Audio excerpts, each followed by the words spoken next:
Hey everybody, uh, this is your pal Drew on Veterans Day, and thank you to all the veterans, men and women who have served. I wouldn't be here doing this kind of channel if we didn't have all of you to protect ourselves and others. So, the Hulk magazine came out in '77. The appeal of it was magazine size. It was black and white, and the stories were supposed to take place between Hulk #1 in 1962 and Hulk #6 around 1962. Very short-lived. And Doug Mench came up with this idea, and it's really cool. So it's kind of like there was 6 issues of Hulk. It failed. That he showed up a couple months later in Avengers as an Avenger, and then he quit the second issue, which was really, really audacious. It's hard to understand in this current age where teams change constantly, but a founding member leaving the second issue, especially one that's so, what's the word, prominent of a character, like the most powerful member, and then he becomes a bad guy for a while. Really amazing era. So I guess Doug Mench pitched the idea of why don't we have other adventures from that era before he got all caught up in the superhero lore, and it's pretty wild. This Doug Mench decided to go back to the Hulk talking kind of mean. He still talked like the Hulk of current time, but he had that mean streak in him too from some of the earlier issues when Stan Jack just couldn't find his voice, I guess is the way to put it. And if you ever try and binge read like the mid-'70s Hulk comics, you feel dumber afterwards. Not because the stories are dumb, but he talks in baby talk, and he's got like 5 lines that he's going to say, like Hulk smash, madder Hulk gets, stronger Hulk, etc. And you feel dumb afterwards because there's just like reading. And the magazine itself, a lot of comics in the mid-'70s were in a holding pattern, like let's not screw success, we want to have the illusion of change. And I get that, but sometimes the illusion of change was a little too short.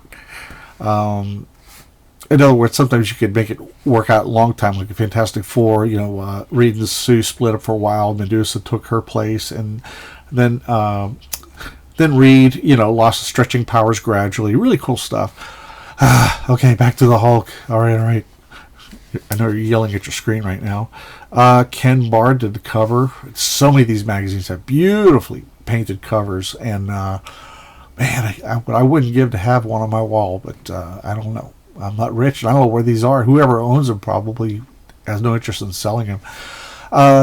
So the idea is to set these stories back in those very early days, and they're just untold stories from that era because there was a lot of space that could be filled. So Walt Simonson, inked by Alfredo Alcala, and Doug Mench wrote these stories. What's so wild, though, I mean, Walt was the perfect choice. I don't have the first issue on hand. I can't find it. I'm not as organized with my magazines as I am with my comics.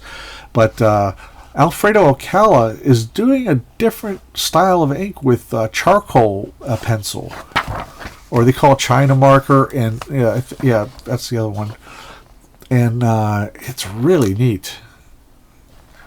And Simonson, he's not restraining himself to do superhero proportions like like on Thor, when he did Thor with Len Wein, I think it was, he was pretty much a standard superhero artist, but here he's just really expressing himself, and Alfredo Alcala is just adding to the mix. Love that. That's just so audacious. And this is 1977. I mean, a lot of comics, standard comics, were just had that. There's nothing wrong with the Marvel style, but sometimes that would let them cripple the books to where they couldn't innovate as much. And then later on, you would get a Klaus Janson, a Bob McLeod, a Bob Layton, Terry Austin that could keep the Marvel style, but fiddle with it and put some a new flavor, I guess, to it.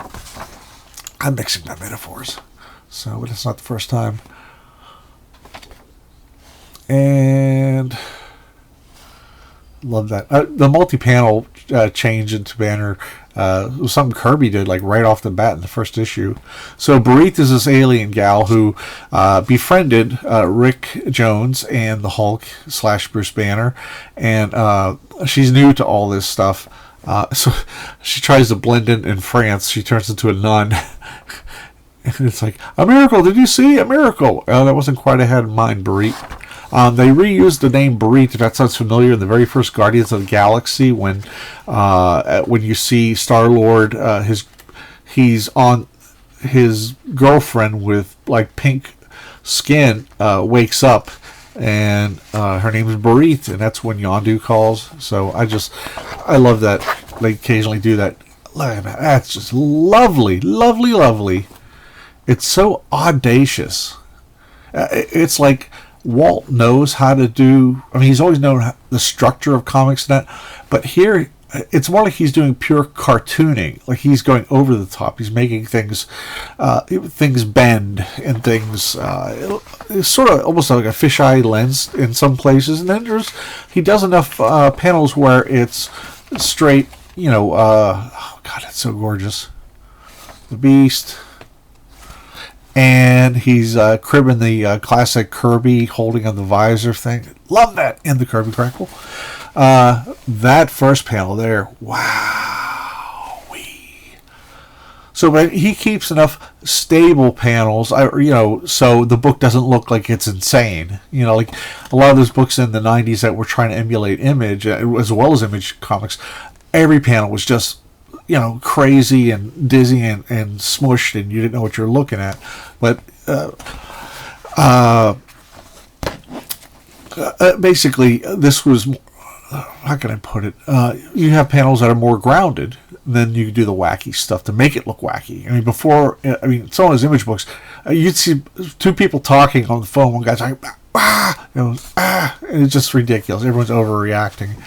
But the regular Hulk series at this time was really in a holding pattern. It was just generic. And I love the Krylorians, who designed by Simonson, did the first issue. This I really love there.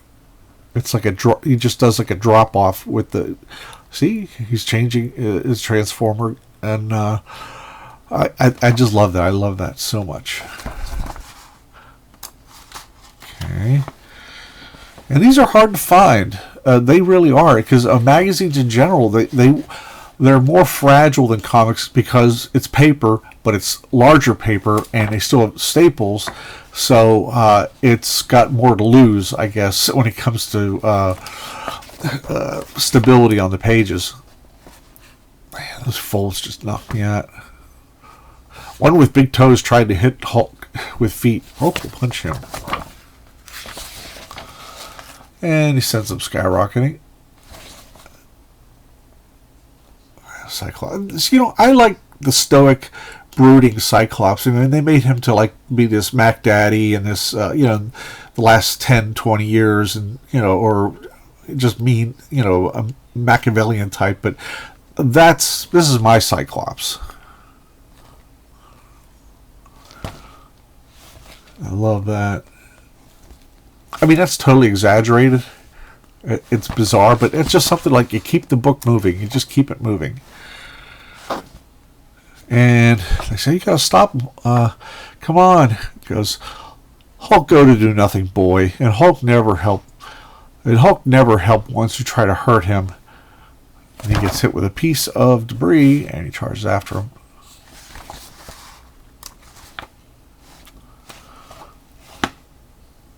Really great stuff. And I think that's the end. A lot of these pages here are filler, but they're fun. John Warner, who edited and wrote a lot of these magazines for Marvel. This excellent spread by Dave Cockrum. Terrible gatefold, as far as printing, because you lose Wolverine. This was done by Dave Cockrum expressly for this article. And there's Bloodstone, who's coming up. Who is that? Oh, looks like that's Marshall Rogers, I think. Yeah. Although he's never done the strip. So, yeah. Here you go. There's John Warner, Bob Brown, and Rudy Nebres. Bob Brown from who I love on Daredevil. And just so many levels of greatness there. Wow. I should go slower. I know I'm zipping through this. But that's really wild. It's so convincing. Yeah. It's convincing. So what else? To my knowledge, the Metal Master had not shown up, a second time. So this is like a throwback to the second encounter they had, which was still in the 60s. Only when Bill Mantlo and Sal Buscema Bill Mantlo was great at like finding classic characters like the Metal Master that people disregard and made him interesting around issue, I don't know, 272 or something like that. I don't know, maybe a little after that. So who did this? These painted covers are just the coolest. I don't know who did that. Oh, Earl Norm.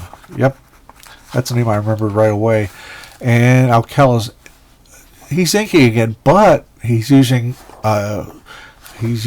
watercolor, which I much prefer. Here we go, the Pharaoh-Knot. Fear not, it's the Pharaoh-Knot. I love that. It's like I don't even know what that's for, but it doesn't matter because it's cool. So he hits it and then poing, goes back.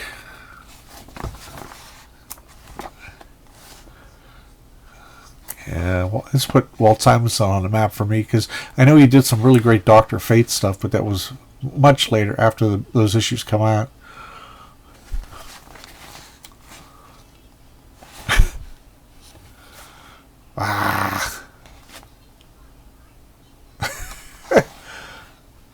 And this was really breaking away from the Marvel, as Fred Hembeck said at the time, the Marvel Age of Grit Teeth.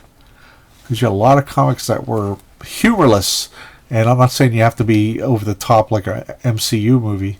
I commanded nothing to move.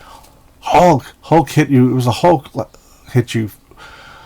Hulk has looked for you a long time, and Hulk has found you, and you will not like it. I love that design. It's so wacky, and it's not even that. It keeps it simple, as if Walt's thinking, "Oh, it's the '70s, so or it's supposed to take place in the '60s, and you didn't have such elaborate costuming." So you got Bloodstone. Got to show this off, man. Sal Buscema to the rescue, but inked by Rudy Nebres. Man, I've always wanted to ink Sal. Rudy's just, man, he is the man. And this has my pal Iron Man in it. How about that? Wow. This story I'd love to have a page of because I do have an Iron Man collection.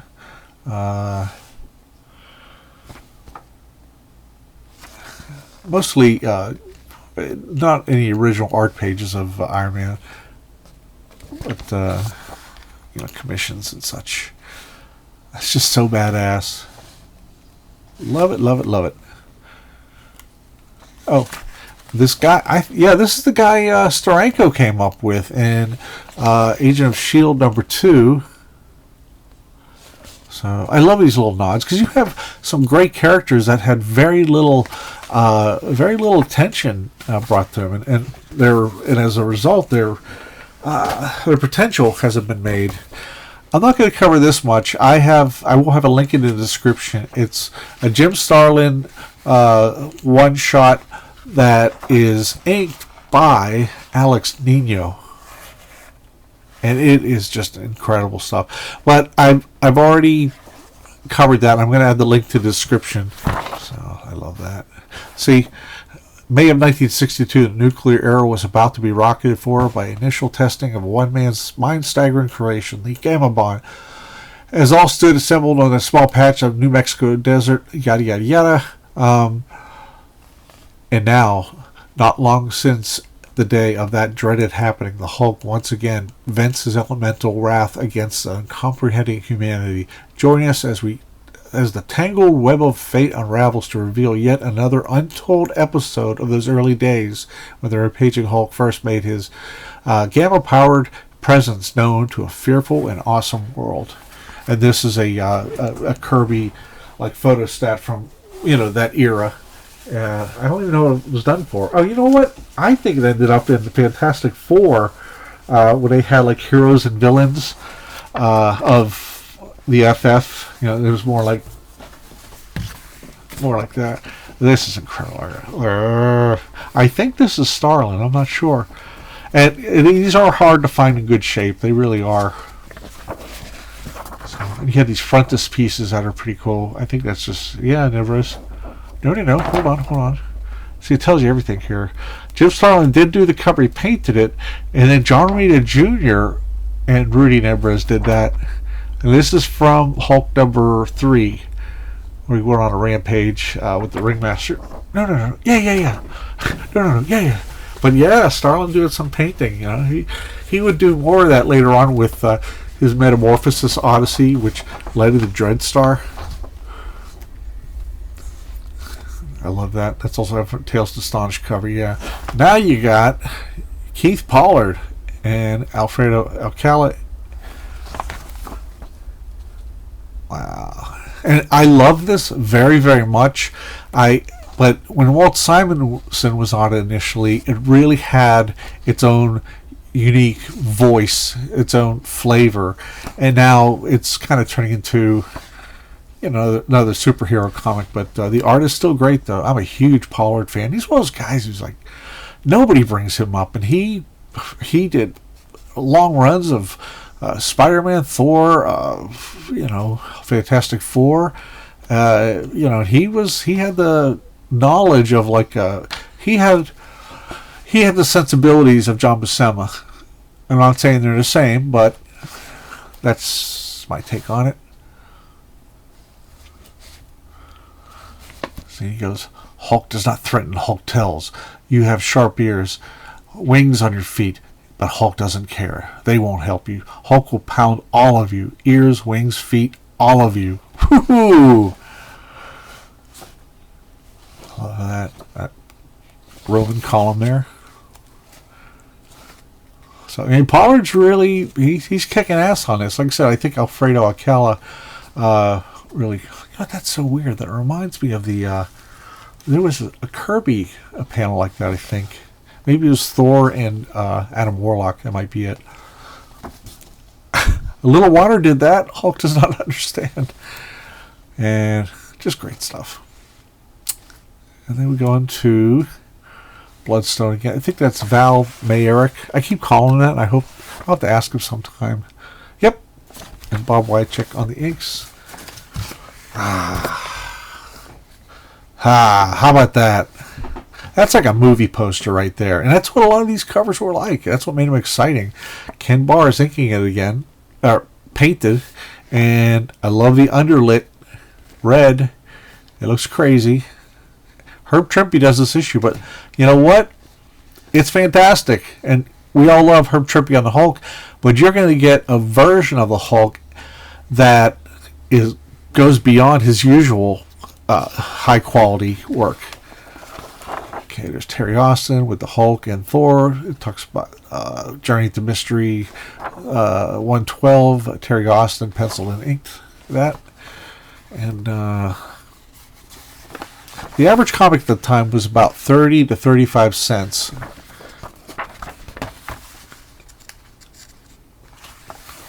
Okay, there we go. How about that? Oh my gosh. Now, I wonder if he's using markers on this. Give me that, you. What if he's using markers on this? That's what I'm thinking. He could be using them. Like gray markers. Or watercolor again. So that's what I love. Back then, they were like, you could be more adventurous. So yeah, you have Trimpe, Alcala, but it's like, I think Trimpe knew because of his magazine size that he'd really have to really kick ass on the book even more than usual. I think he was enthusiastic about it. That's just my sloppy supposition. If I had thought of this, I would have brought these to Herb Trimpe to sign because I saw he did an Iron Man sketch for me in MegaCon around 2014 or so. So anyway, Iron Man is he's holding on this 14 tons of a missile, and that's a classic pose from like one of the early Tales of Suspense issues.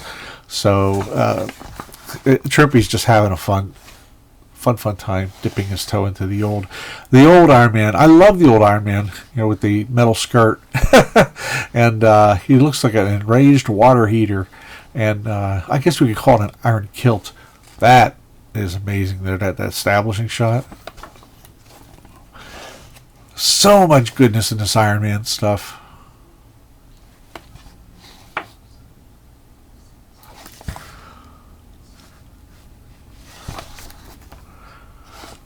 I think I added the post-it notes a while back just to show off the Iron Man pages. That's pretty cool. That's a very Kirby kind of long shot. Kind of like, reminds me a little bit of Fantastic Four number 26 cover. So this isn't Iron Man. This is one of the Krylorians who somehow gets the power of Iron Man. It replicates it. And look how great Trimpe is at it. I don't recall Trimpe ever drawing the original Iron Man, uniform. What, I heard something behind me. Probably nothing. Just more Terran screaming in panic. The Hulk said he is here. Well, I wanted a test. But boy, is that fun. Oh, so Kirby-ish. So Kirby-ish. He's doing the wild shading. The shading is like vertical. Well, here comes Thor. He hears about it. Iron Man's still fighting. Or I think it was one of those. Hold on a second. Oh, there we go. Yeah, he's still, but he's not fighting the real Iron Man yet. That's amazing. What a great follow through. Bam! It would be much louder than a Brocked. Where the word Brocked would probably be as big as the rest of the page with that impact. So they're facing off. Come on, tackle Hulk, Tin Can. The Hulk dares you. So he's talking like he did in the first 2 issues of Avengers. Meanwhile, the real Iron Man, he's at Stark Industries. Something's going wrong. Gets on those skates, baby. Oh my goodness! Look at that. A drop. That is, the term is, see, you can see the white out that's used on the right above his eyes to make the curvature of his helmet. That's what's called a dropout. That's where a solid line breaks, and there's a white area or a color hold will fill that in. So, so good. Come on. Sorry, gang. I know I'm being annoying. Well, here comes Ant-Man and all these. How about that? So beautiful. So you got the pre-Avengers there. Gallery of Villains. Check it out. George Perez, baby. David Anthony Kraft. Man, Giant Man never looked that good. Secret Empire. The Stranger. That's Perez and Austin. Austin as well. And being very ostentatious in the inks. And Abomination, Rudy Nebres, baby. Oh, it's Pablo Marcos. Okay. Another Filipino artist from that era. And then you got Joe Sinnott, of course. Oh, man. This is Pat Broderick, I believe. Those faces look very much so, but the interior is Alan Kupperberg. And, it's okay. Now, here's the thing. At this point, Doug Mench admittedly wrote himself into a corner. It's like, if the pre-Avengers show up before Avengers number 1, it invalidates everything in Avengers number 1 because Avengers number 1, they're all meeting for the first time, and I guess Doug couldn't resist doing this, and then after the fact he thought, you know what, we got to retcon all this stuff eventually. And he wasn't the one to do it. He stayed on the book, but the next issue became full color, and it was taking place in the present day. It was very much formatted like the Hulk TV show, where he was just a drifter, and there was no abomination. It was just, things going on. There were some super foes that were like mechanical or something else, and but yeah, this I love that so much. This says Valadar, but it's actually Rich Buckler. Briefly, he used that name as a pen name because maybe I think he had a contract with DC and just didn't want to. But it's like anybody can look at it and tell it's him. So now we're at Sal Buscema to the rescue. This is one of those things that another trope about Bronze Age book art is Sal Buscema saves the deadlines and just takes over. So it's very weird. It's like Rudy Messina does a nice job, but I prefer the other ones that are heavier. So now it sort of looks like an issue of What If. I love that one. I'm gonna get you first. And that's a very, you've seen that in the Hulk a lot. So just shut up. And it's cool, but then that's when I don't want to say the book jumped the shark, because it was still very entertaining.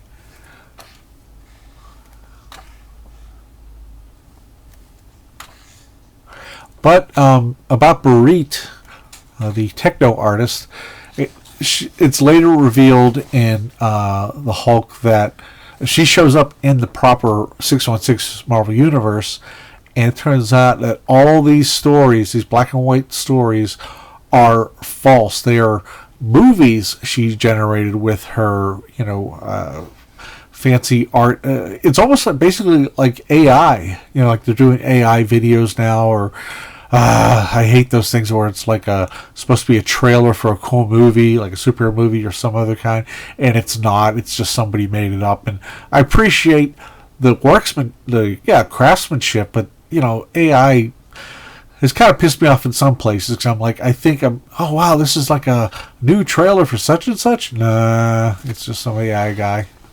And so this is her. That actually explains her situation much better than most. Or the best, what do you call?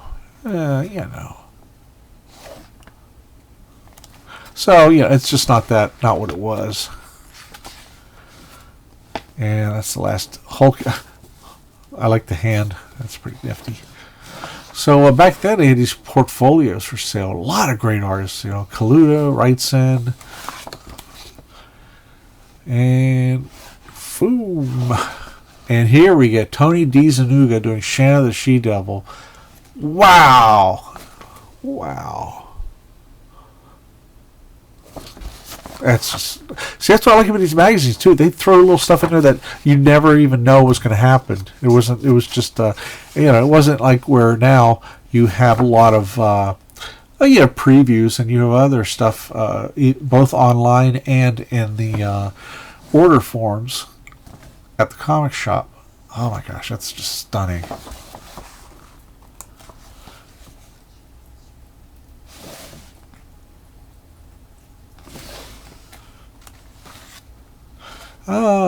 The Beatles graphic novel, which was never published in the U.S. for some reason. It was a color book written by David Anthony Kraft and penciled by George Perez, inked by Klaus Janson, but it says never before published color photos as well.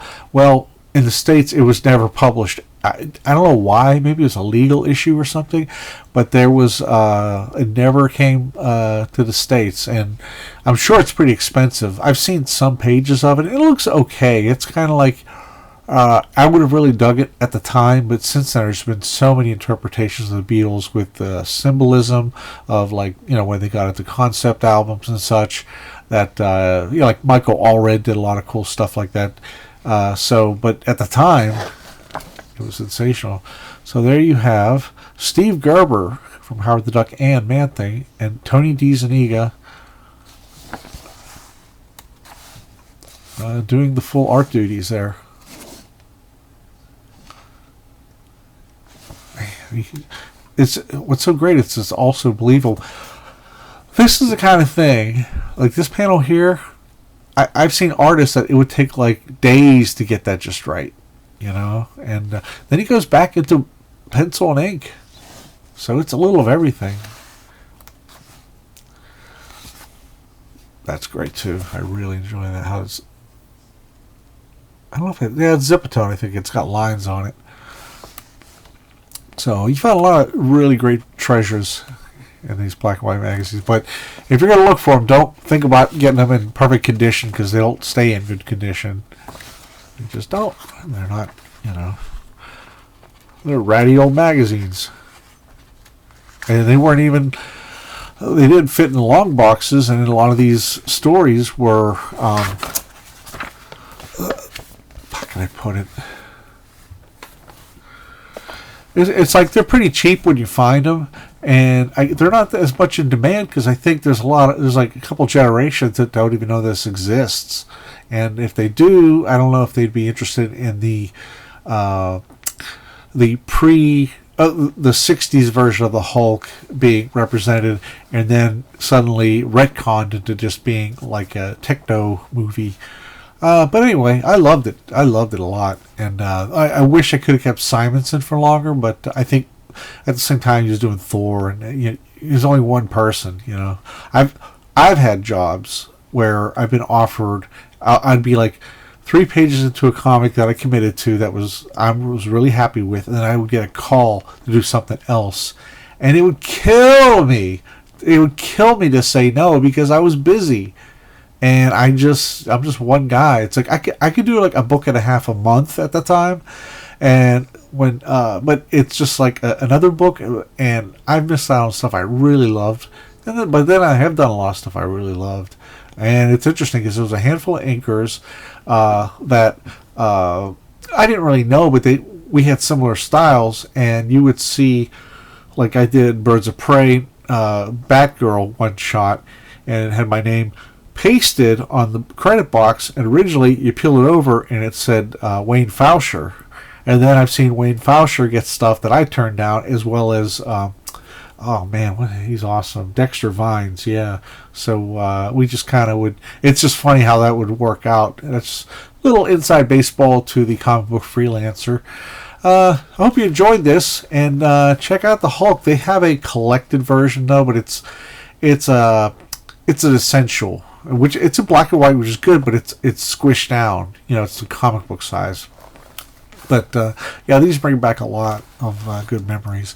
I didn't bring the color. I may do another episode on the color version, but it's not nearly as interesting as this first run. And that's it, everybody. Take care. Buy some comics, and hope all is well. Bye.